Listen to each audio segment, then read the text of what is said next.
Hi, this is Mike from Mike's Unboxing Reviews and How To, and on today's video we're going to take a look at the Thermaltake TR100. This is a very interesting case, and as you probably all know, Thermaltake makes some absolutely great cases, and now they make possibly the world's best travel case.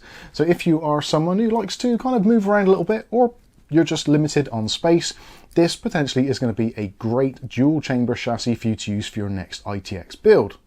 So on today's video, we're going to go through, do somewhat of a teardown so you can see all of the aspects of this case and what it potentially can do for your ITX PC system. I've got to say, I really love this. The fact that Thermaltake are going out of their way to bring a little bit of fresh air and a little bit of colour into our lives with these new cases on the market. Now this particular one at the moment, at the time of recording, which is April 2025, this is available in 4 distinctive colours. So we've got the traditional black, you've also got the snow version, also there is a Hydrangea blue, which we've got here. And for those of you that like something a little bit different, there's also a Matcha green. Now don't worry, that isn't the end of the story. There potentially will be more colours available in this, so if you maybe fancy something, maybe in pink or yellow or whatever it might be, don't worry, Thermaltake will probably come up with it sooner or later. But at the moment for this initial release, these are the 4 colours available at launch. So what is the TR100? So this is a dual chamber ITX chassis, which can take graphics cards up to 360mm in length. It also supports SFX or SXL power supplies, and also it will take air coolers of up to 67mm in height, although I think personally this is best suited to AIOs, of which you can install either a 240 or a 280 in this top section. Now they've done some really clever engineering on this to make it fit into such a small form factor size. Now of course this isn't the smallest of ITX enclosures, but in terms of ITX enclosures that can take large graphics cards and also some decent cooling, this is pretty tiny. And also there are some excellent options as well. So if you maybe want to have a little bit more of a bit of bling to your PC, you can install an LCD panel into this front section. That is an optional extra, as is there is an optional extra for a travel bag as well. So if you are one of those people that likes to travel around with your PC, there's going to be a fantastic Thermaltake travel case, which will be great for carry-on luggage on your next flight or potentially on your next journey throughout the country. This also will take the case itself, possibly a VR headset, keyboard, mouse, and all the accessory cables that you might need to go possibly to a LAN gaming setup. So loads of options possibly for this case depending on what you want it to do. If you just want a case for your desktop, no problem. If you want a case to take to LANs, etc., this is also going to fit the bill. So let's get started off with the price. Now currently here in the United Kingdom, this is retailing with an MSRP of £99.99, and we'll put some links in the video description so you can check out pricing in your local regions. Now some of you may be thinking, well, 100 quid for an ITX dual chamber case, that seems okay, but I would like something a little bit more. And don't worry, you do get a little bit more. There's a fantastic range of accessories which are included out of the box, and we'll go through those quickly now. So there is the optional LCD panel mount. So this is also in the Hydrangea blue. So you can get the LCD panel kit, insert it into here, and it goes into this top panel. So this will give you a readout of stats for your PC, temperatures, etc. Or potentially you can just put GIFs of cats. The choice is down to you. Also you get all the usual things. So you get some cable ties and also a Boss bleep speaker. There's also all the screws and connections for assembling your PC. There's also a GPU mount as well. So again, if you are traveling, you want to keep your expensive, precious GPU secure during its travels, then there is a fantastic GPU mount, which is optional. You don't have to use it, but it's nice to have it included anyway. You also get a owner's manual and a warranty guide. And possibly best of all, at this particular price, is we do get a very nice GPU riser cable. Now, of course, this is a dual chamber setup, so you are going to need to use this if you're planning on using a GPU. If you're using an APU, it's absolutely fine. You can just keep this in for a later date if you plan on upgrading. But this is a very high quality PCIe Gen4 x 16 riser cable. And yeah, these are normally around about sort of 30 to 40, maybe even £50 on their own. So to have this included in with the price, I think this is fantastic. So if you say this is kind of like 40 quid, that makes the enclosure around about 60, which I think is absolutely cracking value for money. That's enough waffle. Let's take a look at this case in more depth. So on the front panel, we've got this removable section here. Again, you can swap this out with the LCD mount kit if you wish to, or maybe customize it with something of your own. You've got a nice grill mesh here to let a little bit of airflow in.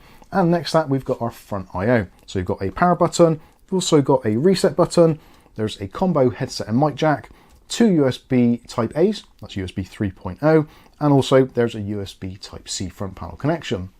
In terms of branding, if you can't recognize it from basically taking it out of the box, it's very significantly Thermaltake, but it also has a very discreet Thermaltake logo on the bottom as well. Moving around to the side panel, so as you can see, we've got these side panels. Now, this is pretty much a toolless design, so this is held on with extremely strong magnets, so again, nice and safe for when you're traveling, and you can just lift this either from the sides or from any of the available gaps, and you can see this panel is pretty rigid as well, nice steel construction, and also there is a removable fine mesh filter. Again, don't want to use it, more airflow. If you do want to use it, if you're in a slightly dusty environment, then you can go ahead and stick that in. The choice, as always with Thermaltake, is up to you. So we'll start off with the GPU side. So this is, like I said, a dual chamber setup. So graphics card on this side and possibly some wiring. On the other side is going to be things like your motherboard, your power supply and cooling, etc. So that's nicely laid out. You have got this GPU mount. So this actually works in conjunction with the other part, which we've got here. This section goes into the bottom of the case, which I'll show you shortly. And this bit then goes into these receivers here. So depending on the width of your GPU, you can adjust that. There's also a screw on there as well to have some fine adjustment. And this works really nicely. It just slots in here, so you push it onto there, and you can slide along on this rail at the bottom. Of course, when you've got your GPU in, insert your bracket, tighten it up, and it will sandwich your GPU into place, keeping it nice and secure. Now, obviously, this is a really well-made case, so it isn't going to be too much of a problem if you just mount your GPU with the 3 slots which are available. So don't worry, if you are rocking a slightly bigger card, then it isn't going to be a problem at all. I've actually tried installing an RTX 4080 in here, which is a pretty big card, it's a beefy one, and it fits in with no problems at all. Now, if you are experiencing any difficulties trying to install your GPU into this, don't worry, Thermaltake have thought of that, and actually on the back section, which we'll take a closer look at now, you can actually undo a couple of screws on the side and the back, and this section is removable in its entirety. So you can mount this to your GPU, then kind of slot the whole thing in nice and easily. So the frame comes apart to make installation very easy.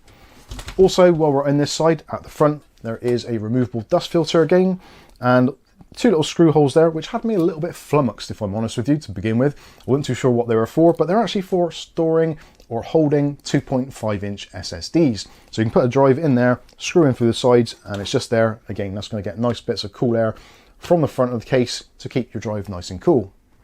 Also, while we're looking at it, if you're probably wondering what bits and pieces are, so these 2 screws at the bottom, these are what hold your GPU riser into place. So you're probably seeing some B-roll of this.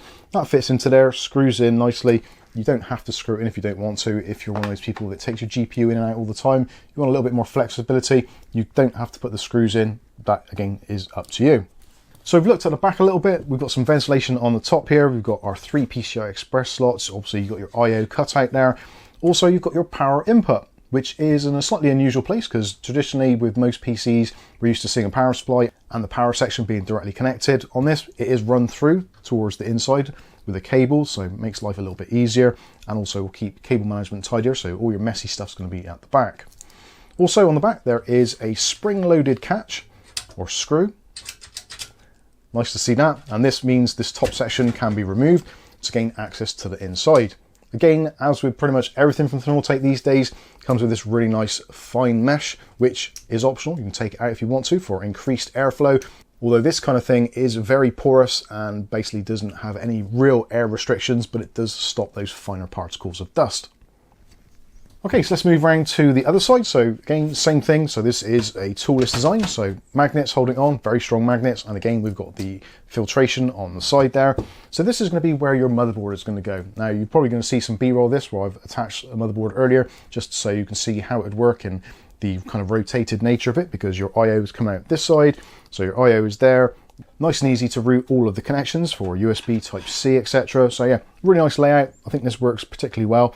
And also as well, at the top of this section, there is actually a little removable bar. So if you're a little bit concerned that maybe the flexing of your PCI Express cable is possibly going to hit maybe fans or a radiator on the top, then that can actually hold the cable in place, which is a neat little idea. Very easy to implement, but does a fantastic job.